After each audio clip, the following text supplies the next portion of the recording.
I really like to support before the surgery, during the surgery, and after the surgery. That's like the best. Before looks like managing fear, getting really clear about perfect outcomes, not just at the highest level, not just I want to walk again and play with my grandchildren, but I research the surgeries, I watch them, I know all the different kind of pieces of the surgery. There's sort of paths, little gateways.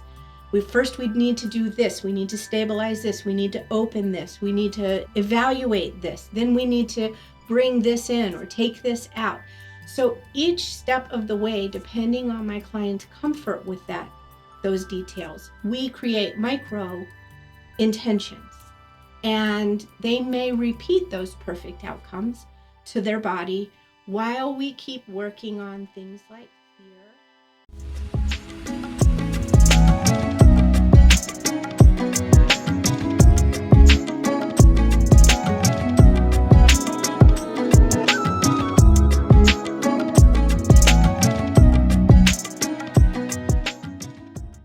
Welcome to the Spiritual Forum, everyone. I'm so glad you're here.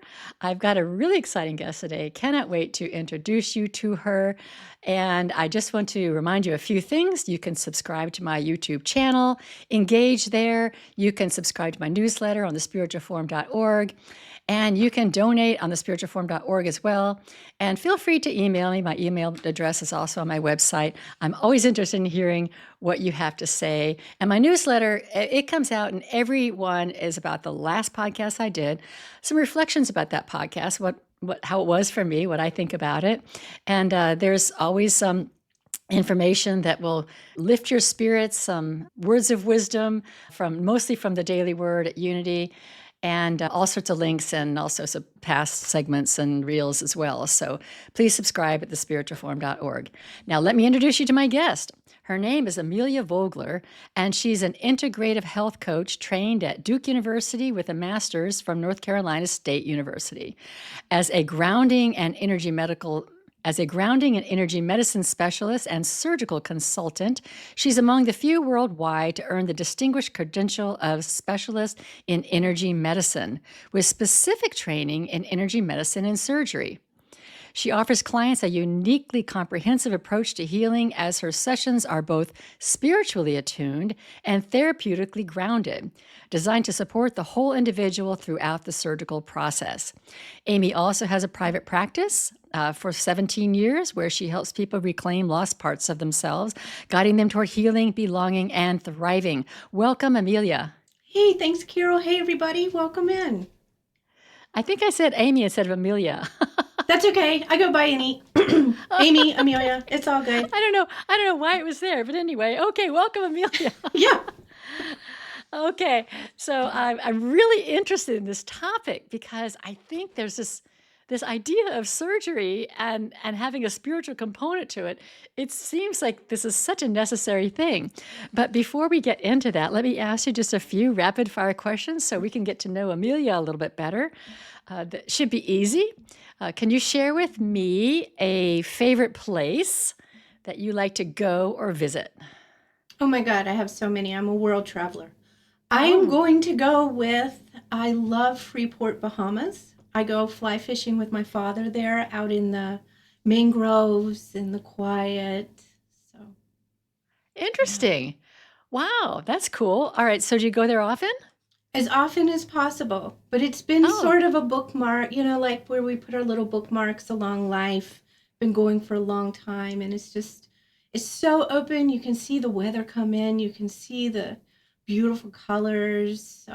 And being with my dad is always wonderful. So that's what comes to my mind in this moment, that place. That's really cool, especially coming from a beautiful state of North Carolina. That says a lot. Yeah.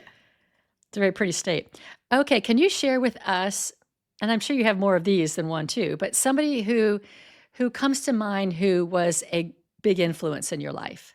Oh gosh, yes. So I'm going to pull from the deck an amazing woman who you may hear about later in this segment named Sally. And Sally was one of my mentors, very first mentor. She was in nursing for almost 40 years, med surge, oncology, labor and delivery. And she was just one of those dear friends, still is dear friend, incredible mentor, and also one of those spiritual cheerleaders in my life. Nice. We all need someone like that in our life. She Yeah, sounds amazing. So I she look was forward to hearing amazing. more about her. Now, can you tell us succinctly, like pretend you're in an elevator, Sure, you got you're only it. going up about 4 floors.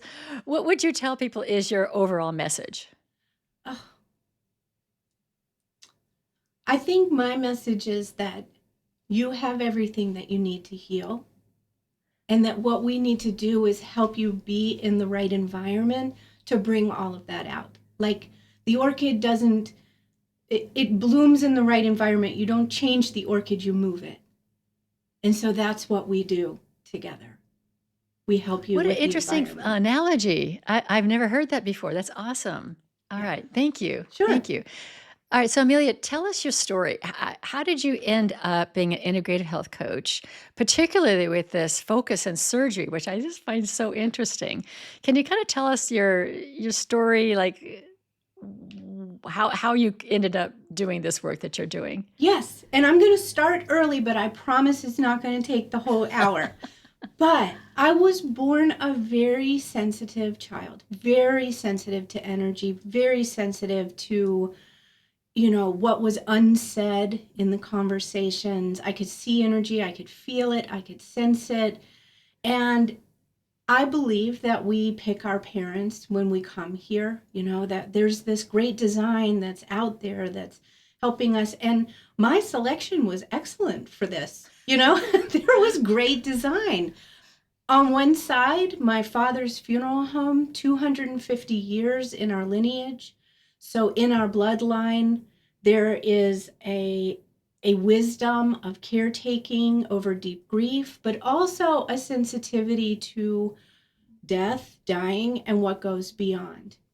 On my mother's side, she is a horticulturalist, she's a musician, she's a creative, but I grew up going to the family nursery where she bred hybrid rhododendrons. And when I would get in trouble as a teenager, she would go water the plants, go fertilize the plants. And I would go down there to the nursery with my sensitivities and watch the little glimmer of light show up before the plant would grow, or watch the energy as it bloomed and watched the energy as it died. And putting these two things together, there was a great moment of my childhood when I was roller skating through the funeral home. And dad would always say, don't go in there, don't go in that one. So I went there and I went into that room because, the door was open and why not? So I roller skated up to find this beautiful purple light floating above one of the man in the casket, and it seeded in me this inquiry about what is that light, where does it come from, where does it go? And I saw that same light in the flowers that I would meet and work with and love. So I got to see this energetic life cycle playing out. Fast forward a whole lot of time, I went from engineering. I was in corporate engineering. I liked to put puzzles together. I was very technical. I did a stint in teaching, which I loved. And I just sort of landed in um, a restlessness inside of myself in corporate America. There was something that was calling me back to what I call the light. Those questions: what is our light? Where did it come from? How do we stay close to it? And I started taking classes in energy medicine. I sought support for migraine headaches. I found out there was this thing called energy medicine. And little step, I started exploring it. And my first mentor, Sally, was a nurse who taught me about the anatomy. She took my healing touch, which was the first modality I learned, first of a bazillion, but that was created by a nurse. And so there are pain management, anesthetic removal, working with medicines, wound healing, headache support, migraine support. So very clinical energy medicine was my first introduction to what was probably more typically a very spiritual and sometimes said like woo, very woo woo. But my woo was actually quite clinical and very grounded. And I needed that as an engineer because I wasn't going to go woo from engineering. I really needed the path, and I think spirit teed me up for this incredible path of clinical inquiry with very magical substrate and substance, that thing we know of as energy. So Sally guided me. She supported me personally. She gave me sort of a kind and loving ultimatum. I'm not going to practice on you, and I'm not going to see you anymore until you go take the first class in Healing Touch. And I was like, what do you mean? I don't want to learn how to do this stuff. I just want you to help me with my headaches. And she said, I just think that you need to go take the first class because you're really sensitive and it might help us speak the same language. 6 years after that first class, I quit my job. And I went to go and, walk the calling of working with energy. And that was about, okay, public math is not my thing, but that was about 12 years ago. And energy medicine has held me ever since. And I have, I've walked through a lot of classes and a lot of permutations, but that's really what got me here. Okay, I have a lot of questions. I'm going to go way back to the purple light with the deceased guy. And then we'll get into other stuff about your path. So I think it's so fascinating that as a child that it was like just another way of seeing for you, where the rest of us are just stuck seeing, in the visible light spectrum. And you're seeing this energy from the very beginning. So I've got a couple questions for you. Did you ever lose that? Has that always been with you? And then the other question is, what do you think that purple light was above the deceased guy in the funeral home? Okay, great questions. So I didn't know everybody couldn't see like this. I just thought this is how we do life. It's technicolor. It has smells. I remember being in the grocery store as a child was my worst nightmare because suddenly I was sitting in one of those buggies with my legs hanging down. And I remember distinctly this one man buy oranges. He was buying oranges standing there. I got so sad. I got so sad. And I remember saying to my Mom, he's so sad. And I remember him looking at me. And it was one of those moments like I realized she didn't know and he was surprised and I was just sitting there kicking around, as a kid. And that was a moment I realized I think I'm different from other people. And the messaging, my parents were fantastic parents, but they didn't know how to do this level of sensitivity, which I appreciate as an adult. And my messaging was, you're too sensitive. You just take everything on really deeply. And so I did shut down a lot of these gifts. And it wasn't that I lost them, but it was that I began to look with what I would call normal eyes. And my sensitivities would be translated not in healing or just experiencing. I like to do creative writing. And so I would kind of channel the subtle, the untold story through creative writing and create these really interesting characters and, plot lines. And I remember in fourth grade, my teacher was like, where are you coming up with this stuff? And it's like, well, I'm writing what I'm experiencing in the world, in this other dimensions.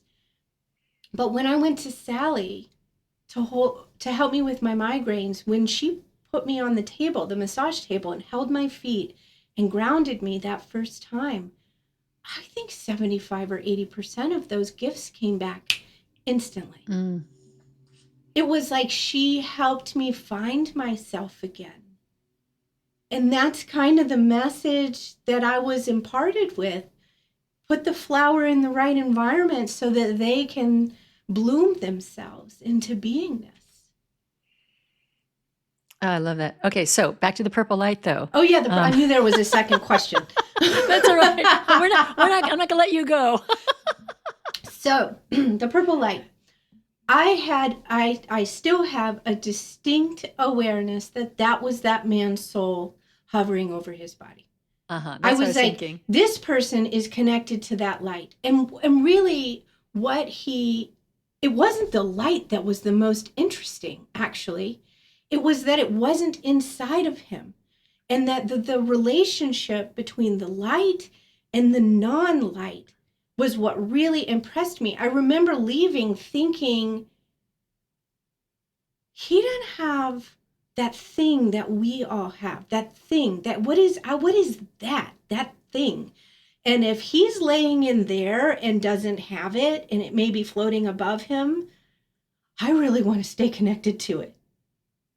That animating, that light in our eye, the softness in our skin, the aliveness that is us. That's what that purple light taught me. But I do think maybe this guy was curious about me, sort of like a moth to a flame, like, oh, she sees me. That's what I sort of feel like. Maybe he was also part of the spiritual world helping me along the way because I'm sharing this story and I can appreciate him and give gratitude for his life in that moment, for just being a part of this great mystery that's flowing outward through us right now. That's so cool. A beautiful story. So my next question is, how does this energy healing that you do and that this your nurse Sally encouraged you to learn, how does it integrate with regular allopathic medicine? Because I think there's kind of a missing of that energetic, non-material, spiritual component in regular old allopathic medicine. And yet you work in that field, right? You kind of you integrate yourself in that field, but no one thinks you're crazy or anything. No, but I have to say, it depends on the doctors. Uh-huh. The patients that seek me out or the clients that seek me out already are tuned to this idea of holism, that I'm more than a physical body. And whatever that more is, I would like that more with me when I go through times of trouble or illness, or surgery, um, but healing touch is a really interesting modality, and that's where I started. You may have heard of Reiki. Uh-huh. Reiki is a type of energy modality that comes from the Japanese spiritual tradition. It's kind of handed down, master to student through transmissions. And, I've gone through Reiki, but I really like healing touch because it was intuited by a nurse, and she took the nursing 10-step process. So there's a 10-step procedure that all nurses, kind of meet you with. And it includes some assessments and giving an intervention like a medicine, and then assessing again and giving some education, some homework. And the founder of Healing Touch, Janet Minkin, also shared those sensitivities that I have. So she was working in the hospital systems, watching the energy shift when she would come in loving presence, bringing her heart bedside to her patients. And she would see areas of pain expressing through the energy system. So, where normally we would see color, there's cloudiness. And she was like, well, what is that? Let me move that. And it would move. And this for those on the radio, you can't see me, but I'm sort of waving my hands. It's a way to actually move the expression of discomfort out of the field, and the brightness returns. And so the integration of energy medicine with traditional allopathic medicine, I think, rests in the perspective of what does it mean to be whole in a hospital? Like, are you just a body? Are you body and mind and soul and spirit? You know, in nursing, they have the PEMS, physical, emotional, mental, and spiritual assessments. You know, you can put a little smiley or a frown face.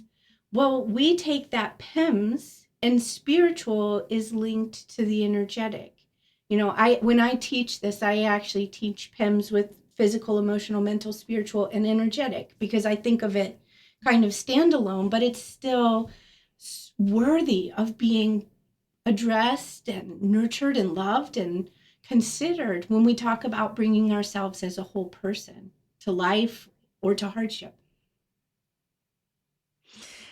So this is really exciting to me because the times I've been in hospitals, I haven't really, felt that energetic spiritual part. It's very Yeah, sterile, yeah, and there's not a lot of life there. There's not a lot of plants. There's not a lot of growing things. I mean, people may bring flowers, but they're not necessarily alive, and everybody's in a state of illness or decline. And so it just feels like it's that whole component of energy and spirituality is overall missing. So I'm delighted that you're bringing this to that environment, because I could see that environment to me should be very much alive. Like yeah, we should be full of life. I suppose there's concerns about, I don't know, dirt and soil and I don't know, bugs on plants or something. But I've always said, if I was in the hospital, bring me plants. I need something growing around yeah. me.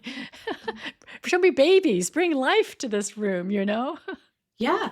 Wait, and you know, Carol, I think one of the things that I offer my clients, like just from a perspective shift, is to remember that when you are in a hospital or having to go to a doctor's office that may feel more stable, we can go in with in our mind the orientation like that, oh, this is so sterile. Or we can go in and remember there is a team of people who are so well educated to support you to healing. There are people healing in every room of this place. You're walking in with your angels, if you believe in that. You're completely supported. So, you know, it's kind of the glass half full. You Yeah. know, we make what we Focus on the life that's there. yeah, and there's a lot of life, and there's a Yeah, lot I of get that. Yeah. technology. Yeah, Yeah, focus on the life that's there. It's always a good idea to focus on the good, because then it expands and it magnifies. yeah, So thank you for that reminder. Well, let's talk about what you actually do. sure. So let's just say somebody comes to you, or somebody's going to be getting surgery, and there's who would call you, and what will you do for them? Okay. So this is a big question. So feel free to stop me at any point, you Okay. know, and pause me. So people come to me for a lot of different reasons. Some people come to me because they are terrified of anesthesia. You know, I can really appreciate that. Some people come to me because they are feeling like this surgery isn't supposed to happen. You know, not just the technical part, but I don't want it. I'm not aligned with it. I don't understand it. I don't want to do it. So there's a sort of a soul um, hesitation that hasn't been processed yet. And then there's some people who value their spirit self and recognize that as a whole person, it means I want that part of my body supported also in this process. So that when my physical body is sleeping or under the, you know, under anesthesia, that this other part of me that is absolutely alive and well and moving is supported in the ways that it can be. So a lot of different inroads for folks, just depending on what they're most interested in. And a lot of people see, if they have experience with energy medicine, they know that from their own experience, their pain is less, they're happier, their wounds heal faster, they tend to be more resilient emotionally, enter into hard things with more grounding. So there's a lot of experiential support that comes from energy medicine too. So some people just want that support as well. So when people contact me, the very first thing we do is we have a conversation. And that conversation is just, I genuinely like people. I want to hear what's going on. And we decide together what type of surgical support they're looking for. So I really like to support before the surgery, during the surgery, and after the surgery. That's like the best. Before looks like managing fear, getting really clear about perfect outcomes, not just at the highest level, not just I want to walk again and play with my grandchildren, but I research the surgeries, I watch them, I know all the different kind of pieces of the surgery. There's sort of paths, little gateways. We'd need to do this, we need to stabilize this, we need to open this, we need to, evaluate this, then we need to bring this in or take this out. So each step of the way, depending on my client's comfort with those details, we create micro intentions. And depending on the level of comfort with the client, they may repeat those perfect outcomes to their body while we keep working on things like fear, past life influence, ancestral influence. So when we're working with the soul, for example, there was a young gal January or February of this year who was having a knee operation, and she was convinced that this has to do with some limitations in the mother line that she could see around joy, because the knees track to joy. This is another thing, is the whole body has this incredible library of wisdoms. And so she was saying, I am no longer willing to walk this ancestral issue any longer in my body. And as she became clear about that, the surgery presented itself and the correct surgeon presented itself. And so we worked around that ancestral story. What would it look like to walk yourself in joy? And we also did some energetic support to help create some distance from mother's story, from grandma's story. So we're really preparing on a lot of different levels. There's another session in the pre-surgical part where we define the place, just like you asked me where my favorite place was, where it's most comfortable, where my body's at ease, probably a great place for me to be in before we have a conversation. We do the same thing with the client, and as soon as they're given medication to help them feel a little calmer, I invite them to go to that place. And we know together how they're going to get there, how it's going to look, how they're going to walk, how they're going to sit, are they going to lay down? I had a cute client who wanted to be on a high-class cruise ship, which was adorable. She said, all the waiters will be in tuxedos. They will bring me whatever I need on a silver tray. Perfect. Because when she's in anesthesia, she and I are on that cruise ship together, and that opens up my awareness to have access to her physical body. So that's where the medical intuition piece comes in, and I get to track the tissues, and that type of support could take a bazillion years to talk about, but it's just really being with the surgery step by step, and the body, holding the intentions for healing, helping, assisting. I've got tons of stories about what that could look like. And then after meeting them in the PACU, whether by distance or in person, PACU, post anesthesia care unit, when you're waking up, I'm the first person you see. Hey, Carol, it's Amelia. Today is Thursday. You did great. You're hungry. You're thirsty. We're helping to message the body back into its alignments. You did perfectly. Whatever the messaging needs to be related in an honest way with the procedure, that's the messaging and the hope to help the body come back to the body and the essence of you to get on board. And then we go into really the aftercare is really about symptom management, wound healing, just any type of support my client might need, emotional support down the line. If I haven't had this, but if there was some medical trauma, we can address that too. So it's a whole thing. It's a whole package. It's a whole thing. And you do it either in person or remotely. Yeah, that's right. And Okay. I really like the remote because I can get really quiet and I'm not sitting. I don't mind being in the waiting room. I can block everything out. But the last surgery I did, this was just a few months ago, I went with her to the hospital. I was in pre-op with her. We helped. We went to her place. She left for the OR. I sat in my car underneath a tree in the parking lot. And then when she was done, I walked into the waiting room and the surgeon came out and met me. She was like, I knew she had finished. So I got up and I went. We met right there. It was so cool. So cool. Okay. All right. So this is a huge gift of your Yes. own energy to a person.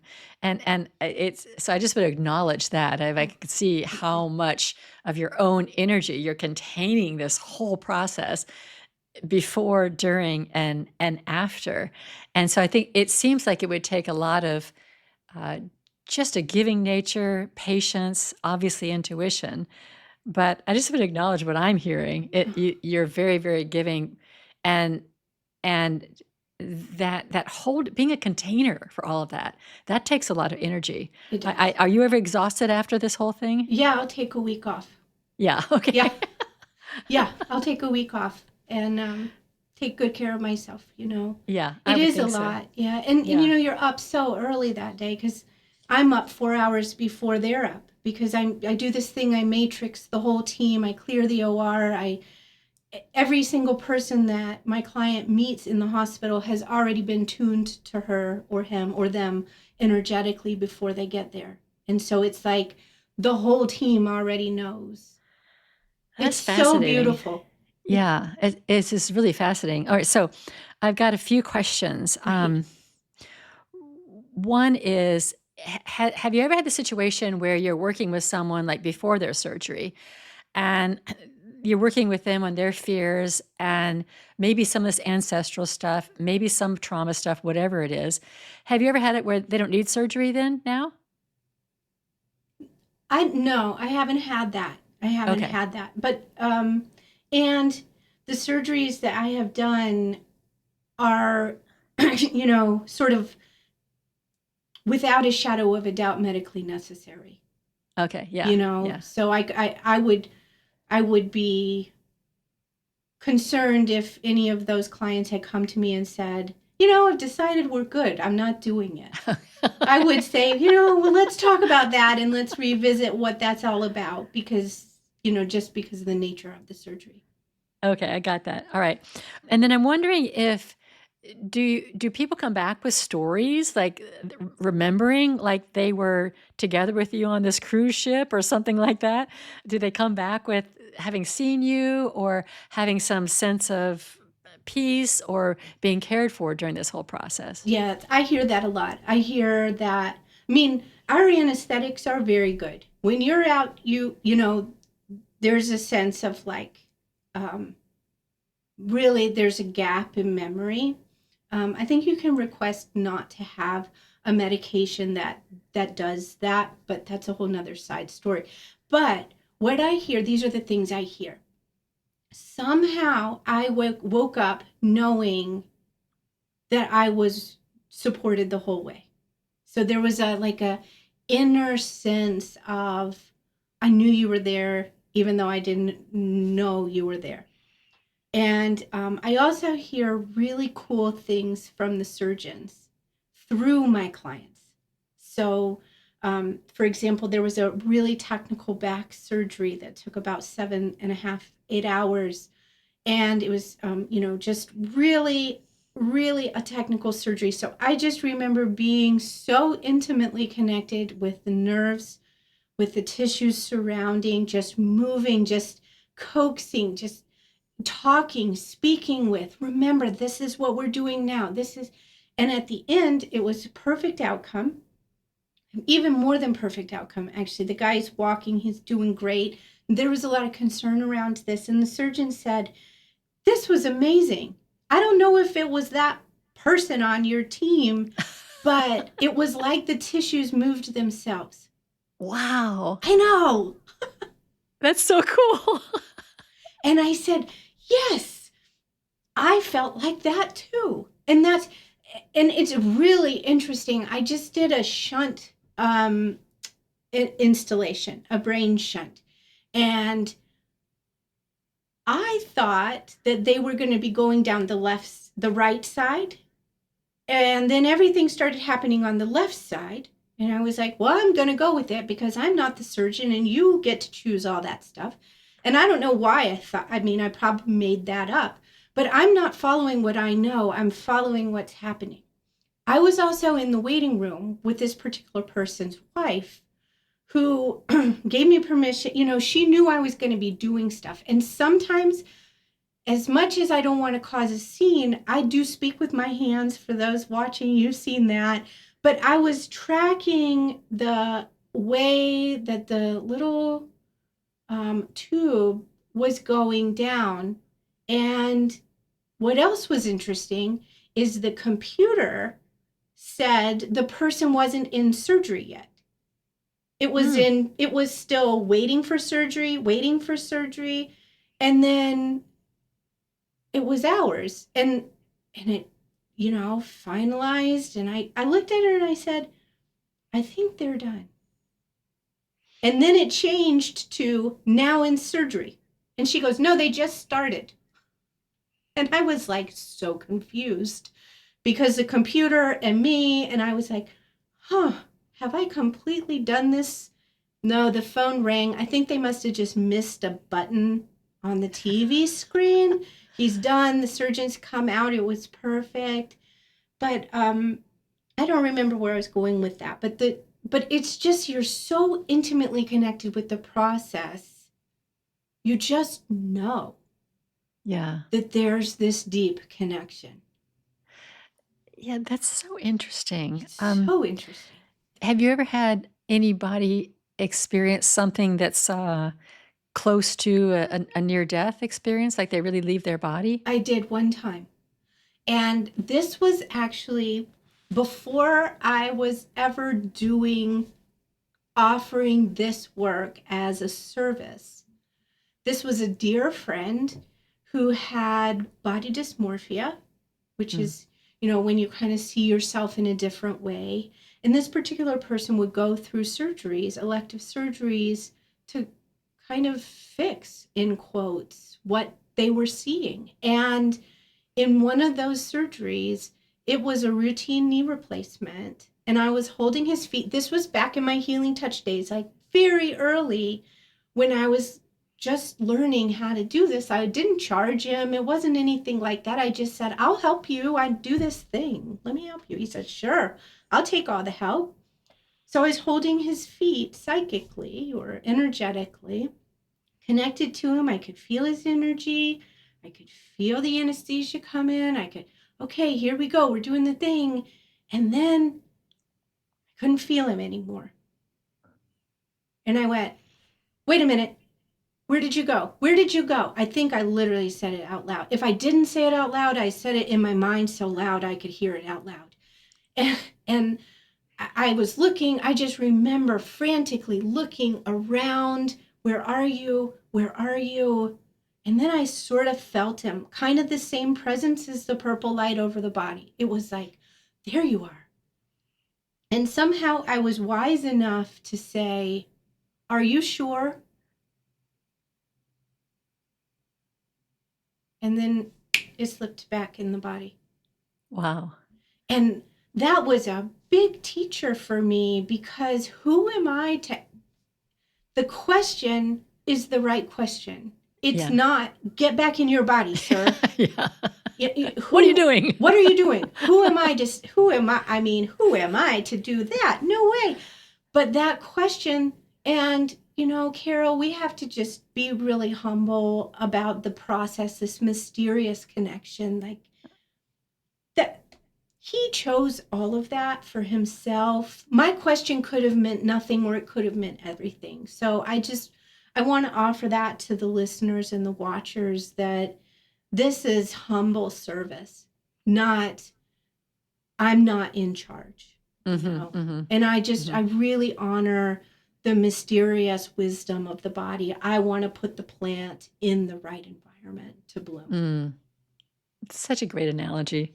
In that case, I am curious, did he have any memory at all of He being, didn't, but okay. the surgeons said that there was a moment where they, I don't remember, this was so long ago, but they indicated to his spouse that there had been a moment of concern during the surgery. And I wanted to go, oh, I knew that. But, that's not something you celebrate. So it's, No, I get it. No, and I completely get the humble nature of this service, and particularly when you're in these long surgeries, like 7 hours, holding that high watch for people for that long. It's really amazing work. I'd like to switch a little bit to, maybe you've covered this, but the spiritual preparation for surgery. What are the fears that people have? And I know I don't want to presume. I mean, I'm sure some people have, so I'm not going to presume. You tell me, what are their fears, and what is the spiritual preparation? Does anybody come to you that really doesn't even have a spiritual grounding or a spiritual nature, or does everybody already kind of believe in the energy and are willing to do whatever that work is? Well, I think to answer that, I think there's varying degrees of comfortability, or butchered that word. Comfortableness. Comfortableness. Degrees of comfort. There we go. There we go. With the spiritual nature of self, just some people have a really strong vocabulary in energy medicine. They know the chakras, the nadis, the architecture, the fields, all the things. And we can have really technical conversations. And some people come in saying, I don't want to die. Yeah. I don't want to die. I want to be okay. Or my body's going to look completely different after this. Or I'm not going to be able to have children now. And I really want to have children. So the pre-surgical part really is about meeting someone in their needs and in their concerns, and they run the gamut. Some people just, I remember one surgery, it was basically like, I have a gag reflex and I have gum surgery. Help. Very, very specific. She was very aware of the work that I do. And she was like, that's great. You do all that other beep, you do. But I just I need help with this gag reflex. So that was a lot of grounding. It was a lot of support. It was being with her at the office, driving her home, helping her with her medicines. I don't do that for everybody, but I did that for her. And, just helping her really feel comfortable in her post-operative healing space. So it depends. There's your... I'm sure it depends. Yeah. I'm just curious if the fears are mostly like afraid of death, or afraid of what's going to happen on the operating table, or I guess everybody comes with different fears. And I think it's really something that a lot of people don't think about, or they think too much about. Yeah. Yeah. And I had the same, it was great. I had last year a full reconstruction of my right ankle. And it was, you know, that is a big surgery. It takes a long time. The ankle has 26 cuts in it. The knee has 4. It's a very complicated bands of new tendon and this, that, and the screws and all this stuff. And I was like terrified because I'm sensitive. I need like a tiny bit of headache medicine. I don't take the full dose of anything, but who really knows that? I mean, I can tell them over and over, but I didn't have me with me in there. I didn't have the woman who taught me this has passed away, so I couldn't call her. I did have a bunch of people who are in my energy community doing what they do in their way that they do it, but I didn't have this. And my fear was, am I going to be able to walk again? Like the same way. And I'm a long distance hiker. I hike 100 and something miles somewhere on the earth every year. And that is my great joy. And is my joy, am I going to have that taken away? And so I was really scared of the outcome not being supportive. And I was scared of being under anesthesia. So it was a beautiful experience to feel viscerally and in my own self some of the fears that people share with me. Yeah, you get to go through it. Yeah. Um, I know you've mentioned that you sometimes find that the soul and the body are out of alignment. Mm-hmm. And what does that actually mean? So this is interesting. It's got a couple different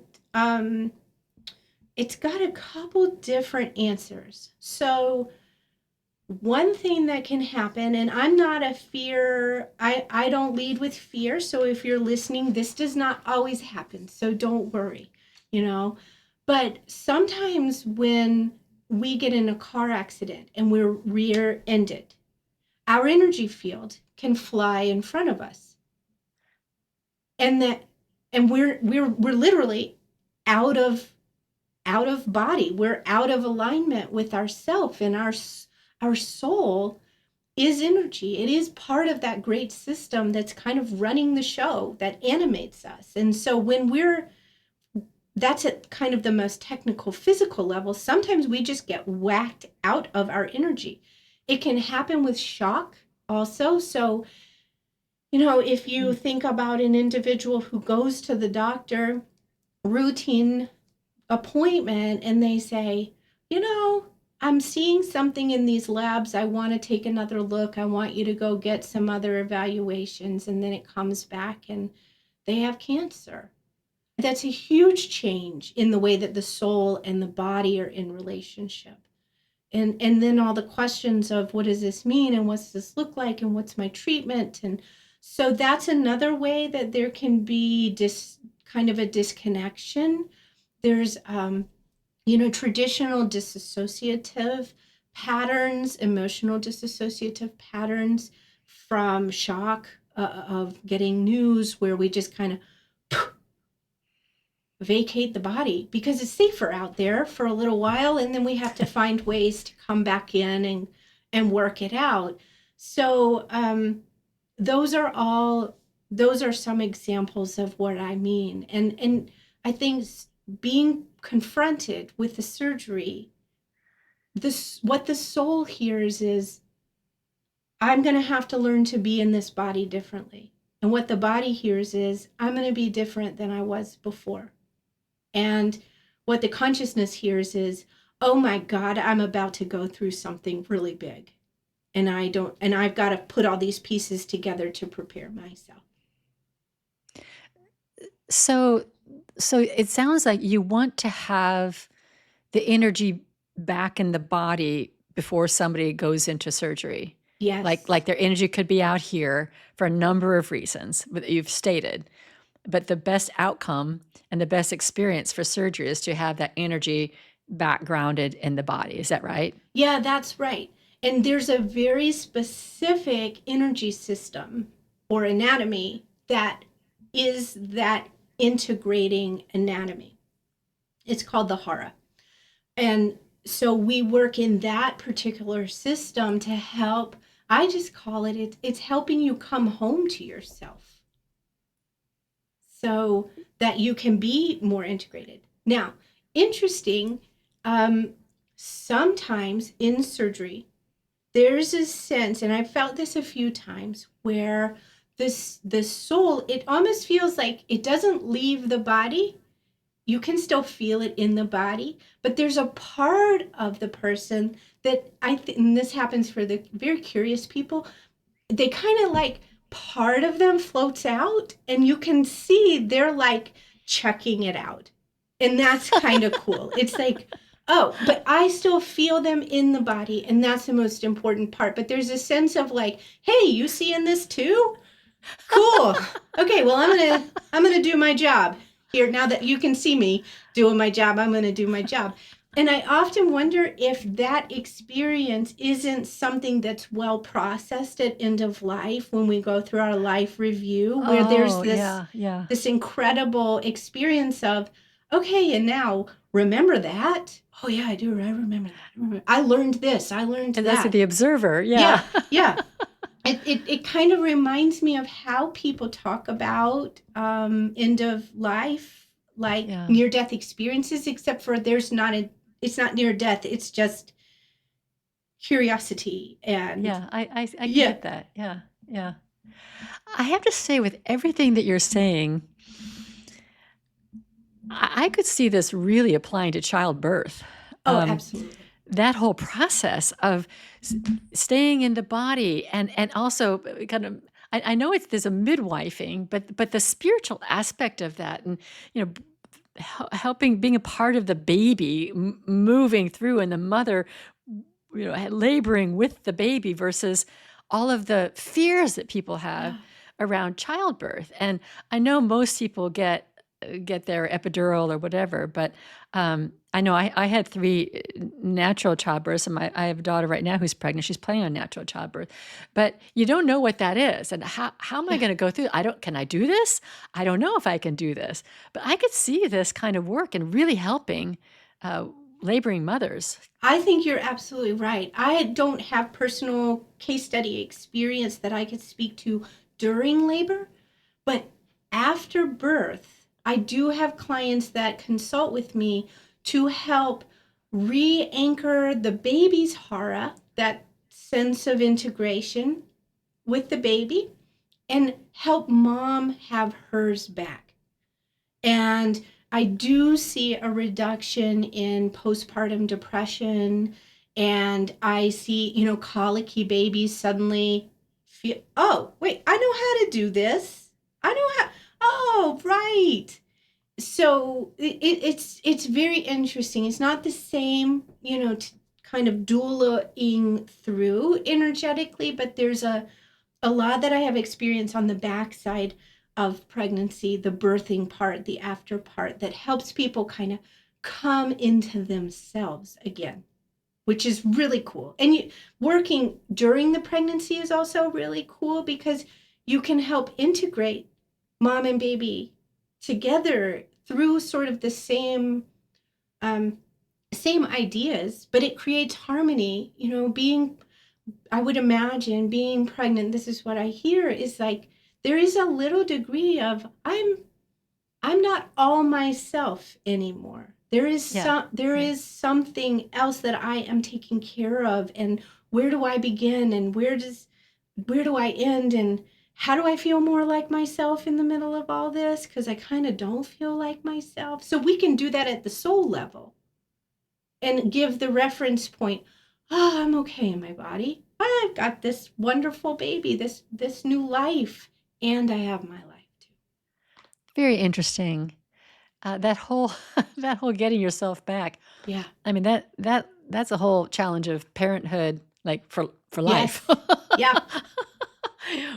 When my energy's way out there, concerned about this person or that person. So I think this is wonderful work. Wonderful, wonderful work.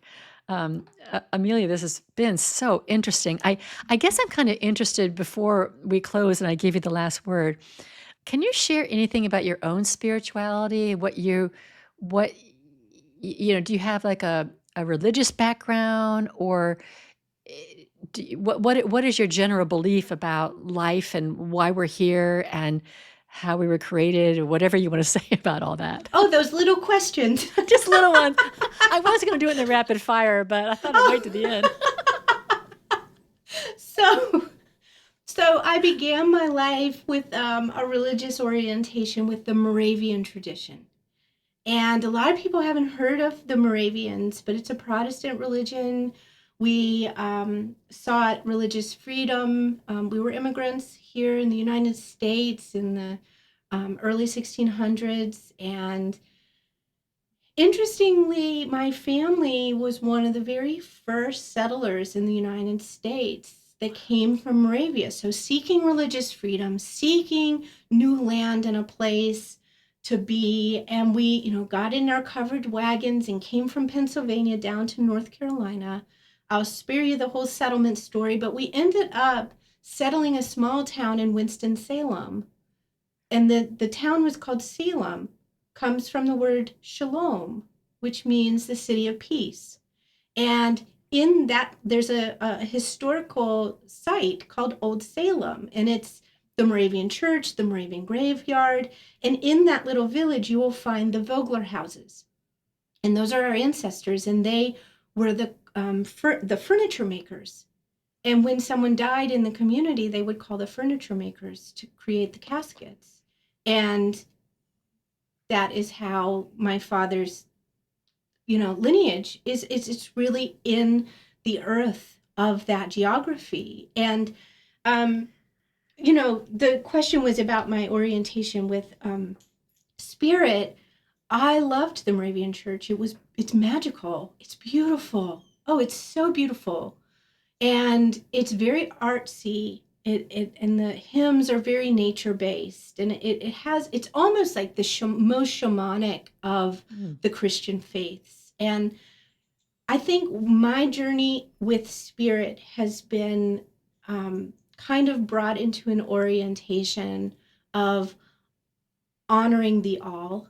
The spirit, I call it the God of 1,000 names, because I have seen people of so many different faith traditions and faith walks and even atheism that their energy is it's their holy space inside of them. That's God that resides in the unique spark of themselves. And so now I think for myself, I celebrate the light in all of us.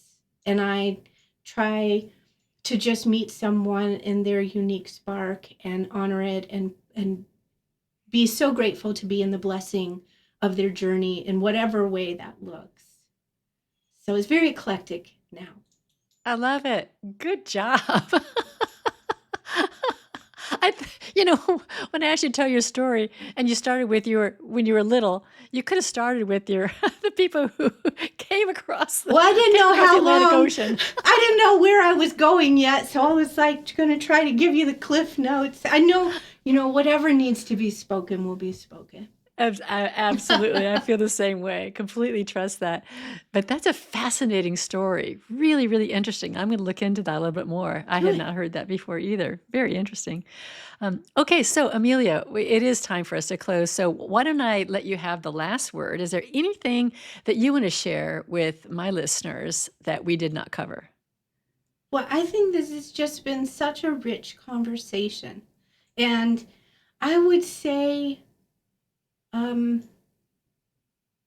I would like to invite you into the inquiry with your own spirit. Don't be afraid to ask yourself for your inner wisdom. Feel into alignments with your medical professionals. If you're seeing a doctor that comes up and every time you're like, I just don't feel like they're doing everything. Listen to that. I don't feel like this is the right surgeon for me. Listen to that.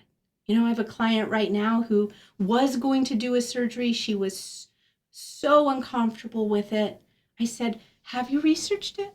Have you looked in other hospital systems? Have you looked like there? go, there are others, people are traveling all over the country now to go see the specialists they need that do these surgeries in the unique blessing of their surgical gifts. Like every single one of us is this incredibly blessed perspective of life. And that goes to your medical team too. One surgeon isn't going to operate in the same way as the other. One doctor that specializes in cardiovascular health is going to look different than another. So you have this incredible alignment system in your energy. And it speaks to you, whether you know it or not. This feeling of offness, if you feel it, follow it. Pay attention to it. And if you're curious, call me and we'll have a conversation about it. Yeah, and we'll have all your links on the show notes.